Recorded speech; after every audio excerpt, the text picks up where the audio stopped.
ቀጥሎ ያለው ተናጋሪያችን እንግዲህ ብዙዎች ሲነጋገሩበት ነበር። በእርግጥ ይናገራል ወይ እንዴት ሆኖ በምን መልኩ ብለው ብዙ ሲጠይቁ የነበሩበት ካነጋገሩት ስሞች አንዱ ነው። ይህንን በይነመረብ ትዕይንተ ህዝብ ስንጠራ ይገኛል ስንል ካነጋገሩ ስሞች አንዱ ነው። እሱም አቶ ዘመነ ካሴ ነው። የአማራ ህዝብ ብሔራዊ ድርጅት አመራር ነው። በአሁኑ ወቅት በትጥቅ ትግል እያካሄዱ የሚገኙ ኃይላትን በመምራት ላይ ካሉ ጓዶች አንዱ ነው። አቶ ዘመነ ካሴን እጅግ አድርገን እናመሰግናለን። በዚህ ጦርነት እንዲቆም አገዛዝ እንዲያበቃና ሰላም እንዲመጣ በሚደረግ ጥሪ ለመካፈል በመፍቀዱና በመወሰኑ ምክንያት በታዳሚዎቹ በመላ ዓለም ባሉ ሰልፈኞች፣ በአዘጋጆቹ እና በተናጋሪዎች ሁሉ ስም እጅግ አድርጌ ላመሰግነው እወዳለሁ። መቀጠል ትችላለህ። ጤና ይስጥልኝ። በጣም አመሰግናለሁ። ከመነሻው መልእክቴንም ማስተላልፈው በድካምና በጉንፋን ጫና ስር ሆኜ ስለሆነ አንዳንድ ምቾት የሚነሱ ነገሮች ቢፈጠሩ ወይ ቢታዩ ከወዲሁ ይቅርታ ጠይቃለሁ። እጅግ በጣም አመሰግናለሁ። መልእክቴን በሚከተሉ አኳኋን በጽሁፍ አቀርባለሁ። ለአብሮነት ኢትዮጵያ ጊዜያዊ አስተባባሪ ኮሚቴ በቅድሚያ በዚህ ዝግጅት ላይ ስለጋበዛችሁን በጓዶችና በትግላችን ደጋፊዎች ስም አመሰግናለሁ። የአብይ አህመድን አገዛዝ ለመታገል እንድንገደድ ያደረገን ራሱ ግለሰቡና እርሱ የመሰረተው የግድያ የዝርፊያና የዘር ፍጅት መዋቅር ነው። የአማራ ህዝብ መንግስትነትን አሳምሮ የሚያውቅ ለመንግስትነት መጽናትም የሚዋደቅ የነጻነትን ጥቅምና ዋጋ በሚገባ የሚረዳ ህዝብ ነው። በዚህ መንግስትነትን በሚያውቅ ህዝብ ላይ ጊዜና ሁኔታ ተገጣጥሞለት የመንግስት መሪ የሆነው አብይ አህመድ ግን መንግስታዊ ስልጣንን ህዝብን በዘሩ ለመግደልና ለማፈናቀል የዘር ፍጅት ለመፈጸሚያነት አዋለው። ተንበርከኩልኝና እኔ ልግዛችሁ ማለት የየትኛውም አምባገነን ባህሪ ነው። የአብይ የሚለየው ልግደላችሁና ሙቱልኝ፣ ይህንንም ሳደርግ ዝም ብላችሁ ተገደሉልኝ፣ በዘር መርጨት ፈጃችሁማ ትከላከሉኝ ብሎ መነሳቱ ነው። የአማራ ህዝብ ደግሞ አንተ ገዳይ እኛ ሟች አንሆንም ብሎ ብረቱን አንስቷል። ይህ የመጨረሻ ውሳኔ ነው። ከዚያ በፊት ህዝባችን የደም መፋሰስ ሳይመጣ የአብይ አህመድ አገዛዝ የአማራ ህዝብ ላይ የሚያደርሰው በደልና መፈናቀል፣ ጥቃትና ክፋት እንዲያቆም በሁሉም የክልሉ ዋና ዋና ከተሞች በሰልፍ ጠይቋል። በወቅቱ ህዝቡ በሰላማዊ ሰልፍ ጭምር አትግደሉኝና አታፈናቅሉኝ ብሎ ሲማጸን ራሱ አብይ የሰጠው መልስ እናንተ ጩኸታሞች የሚል ነበር። ቆይቶም የአማራን ህዝብ በብዙ ጸያፍ ቃላት መዝለፍ ጀመረ። ለተነሳ ሰላማዊ ጥያቄ ሁሉ ህዝብን መዝለፍ ሳይበቃው ጠመንጃህን ብቻ ሳይሆን ቀበቶህንም አስፈትቻን በረከካለሁ ብሎ ዘመተ። ቁጭ ብለን አንሞትም ያለ ትውልድ ይህ ሰውዬና ምስለኔዎቹ እስካሉ ድረስ እረፍትም ህይወትም አይኖረኝም ብሎ ህልውናውን ለማረጋገጥ እየታገለ ይገኛል። ወዳጆቻችን እንዲያስታውሱት፣ ጠላት ደግሞ እንዲገባው መግለጽ የሚያስፈልገኝ አንድ ነገር አለ። የአማራ ህዝብ ወደዚህ አይነት መራራ ትግል ውስጥ የገባው መሮት ብቻ አይደለም፣ የሰላም መንገዶች ሁሉ ተዘግተውበት እንጂ። የታመመ አዲስ አበባ ሄጄ ልታከም ቢል ተደብድቦ ይመለሳል። በተለያዩ ሀገሪቱ ክፍሎች ያለን አማራ እየገደሉ የተረፈውን አፈናቀሉት። በአንድ ወቅት የተባበሩት መንግስታት ድርጅት እንዳለው በ11 የአማራ ክልል ዞኖች ውስጥ 11 የተፈናቃይ መጠለያዎች ተፈጠሩ። እነዚህን ተፈናቃዮች የደቡብ የኦሮሞ ወይም የቤንሻንጉል ህዝብ ያፈናቀላቸውና ውጡልኝ ያላቸው አይደሉም። ገድሎ የተረፉትንም ነቅሎ ያፈናቀላቸው የአብይ አህመድና የሽመልስ አብዲሳ አገዛዝ የሻርሊ ሐሰን ተላላኪያዊ መዋቅርና ስራ ነው። የአማራን ህዝብ አፈናቅለው ብቻ አልበቃቸውም።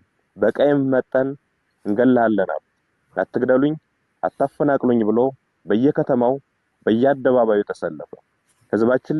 ህዝባችን ለጠየቃቸው ጥያቄዎች ሁሉ የሚሰጠው ምላሽ ግድያና ጥቃት ሲሆን አሁንስ በዛ በሚል ውሳኔ እርምጃውን ከሰልፍ ወደ ሰይፍ አሳድጓል።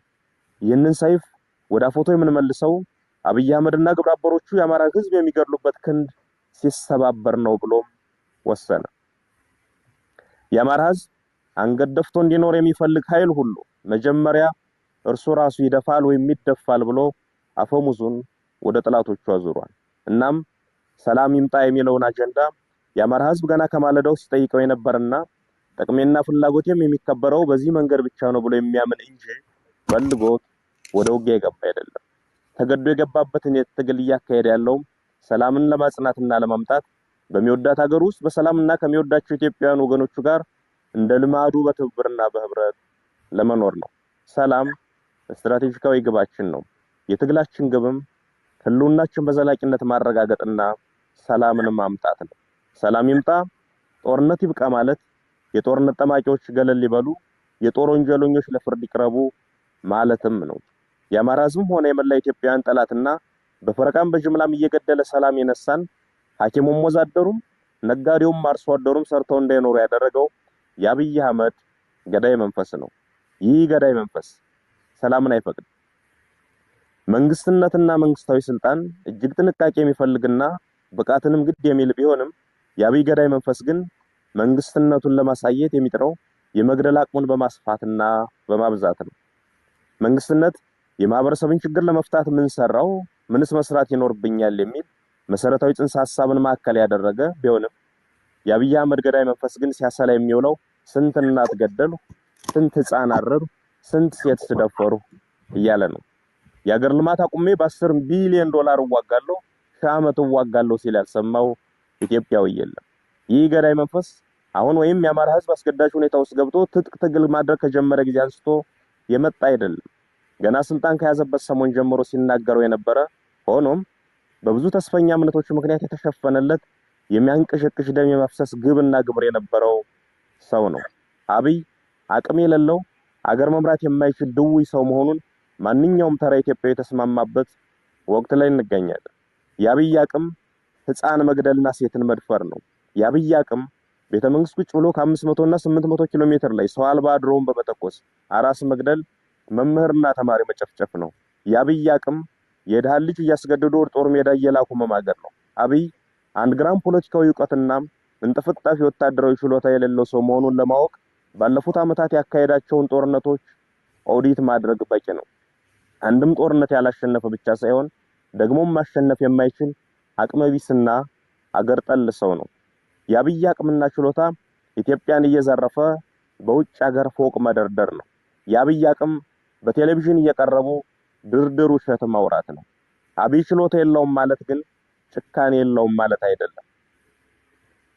ጭካኔውን ልጆቻቸው በወታደሮች እንዲደፈሩ ትዕዛዝ ሲሰጥ የሰሙ እናቶች፣ ወንድሟ አጠገቧ ሲረሽን ያስተዋለች እህት፣ በድሮን ሙሉ ቤተሰቡን ያጣ ቤተዘመድ፣ በመድፍ ቤተክርስቲያኑና መስጂዱ የወደመበት ምዕመን ብቻ ሳይሆን የትኛውም የገጠርና የከተማ ሰው አይቶታል። ይህ ሰውዬ የሚመራው አገዛዝና ለእርሱ ታዛዥ ሆነው የተሰየሙ የሰላም ጸሮችን ሁሉ መመንጠርና የጋራ ሀገር እውነተኛ እኩልነትና ነጻነት የሰፈነበት ኢትዮጵያን መፍጠር፣ አንዱ ገዳይ ሌላው ሟች ሳይሆን ሁላችንም ነዋሪ የምንሆንባትን ሀገር መመስረት የዚህ ትውልድ ታሪካዊ ኃላፊነት ሆኗል። የአማራ ህዝብ ይህንን ትግል የሚያደርገው ጦርነትን ለማቆምና ሰላምን ለማምጣት እውነተኛ ፍትህ በማስፈን የእልቂትን ምዕራፍ ለመቋጨት ነው። የአብይ አቅም መግደል ነውና የመግደያ በትሮቹን አስጥሎ ህዝብ በሌሊትም በተኛበት ቀንም በዋለበት እገደላለሁ የማይልበትን ሁኔታ ለመፍጠር ነው። በዚህ አገዛዝ ያልተገደለና ያልተበደለ ህዝብ የለም ብለን እናምናለን። ከዚህ በኋላ ባለችው ኢትዮጵያ ውስጥም አንዱ ተንበርካኪ ሌላው አንበርካኪ የሚሆንበት መንገድ መኖር የለበትም ብለንም እናምናለን። ሰዎችም በሙያቸው፣ በማንነታቸው፣ በሃይማኖታቸውም፣ በጾታቸውም በፈረቃና በተናጠል የሚገድለው የሚያስረውና የሚያፈናቅለው የአብይ አህመድና የምስለኔዎቹ ስብስብ በስልጣን ላይ እስካለ ድረስም የትኛውም ህዝብ ሰላም ያገኛል ማለት አይቻልም። እንደዛም አናምንም። በመሆኑም የጎንዮሽ አለመግባባቶችን እየፈታን ዋናው የሰላማችን ጦት ዘበኛ የሆነውን አገዛዝ ለማስወገድ በሁሉም አይነት መንገድ መናበብና መነጋገር ያለብን ወቅት ላይ እንደምንገኝ ማስታወስ ያስፈልገናል። ይህ ግለሰብና ሎሌዎቹ አገሪቱን ይጠሏታል። የእያንዳንዳችንን ህይወት ማሳጣት ሲያቅታቸው አገር አሳጥተውን እነርሱ ወዳዘጋጁት ሀገር መፈርጠጣቸው አይቀርም።